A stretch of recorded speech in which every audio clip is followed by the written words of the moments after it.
एक बार फिर मैं सुनील सर आपका बहुत बहुत स्वागत करते हैं। और आज एक बार फिर हिंदी के एक मज़ेदार टॉपिक जिसका नाम आप पढ़ेंगे वीर रस, आपके सिलेबस में यह है और आपके बोर्ड के एग्ज़ाम में 2 नंबर से पूछे जाते हैं।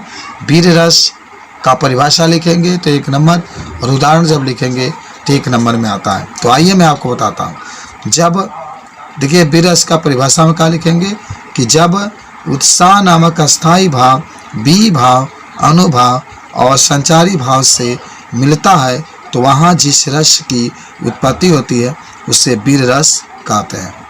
देखिए आप एक बार और सुन लीजिए वीर रस के एग्जाम्पल में कि जब उत्साह नामक अस्थायी भाव बी भाव अनुभाव और संचारी भाव से मिलता है तो वहाँ जिस रस की उत्पत्ति होती है उसे वीर रस कहते हैं। तो बहुत आसान हुआ। इसमें 4 भाव की बात होती है कि जब उत्साह नामक अस्थायी भाव बी भाव अनुभाव और संचारी भाव से मिलता है तो वहाँ जिस रस की उत्पत्ति होती है उसे वीर रस कहते हैं। उदाहरण में आप लिख सकते हैं यहाँ पर देखिए कि मैं सत्य कहता हूँ सखे। देखिए सखे छूट गया इसीलिए ऊपर लिखा गया है। मैं सत्य कहता हूँ सखे सुकुमार मत जानो मुझे, यमराज से भी युद्ध में प्रस्तुत सदा मानो मुझे।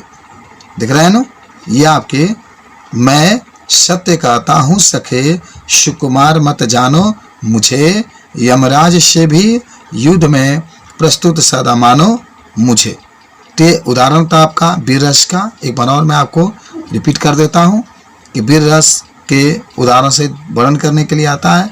तो आप कहिएगा जब उत्साह नामक अस्थायी भाव बी भाव अनुभाव और संचारी भाव से मिलता है तो वहाँ जिस रस की उत्पत्ति होती है उसे वीर रस कहते हैं। उदाहरण में आप कह सकते हैं कि मैं सत्य कहता हूँ सखे सुकुमार मत जानो मुझे, यमराज से भी युद्ध में प्रस्तुत सदा मानो मुझे। मैं सत्य कहता हूँ सखे सुकुमार मत जानो मुझे, यमराज से भी युद्ध में प्रस्तुत सदा मानो मुझे। ये चीज़ आपसे आती है, पूछा जाता है तो इस चीज़ को आप बता सकते हैं मेरे दोस्त। तो इस तरीके से आज के लिए इतना, धन्यवाद।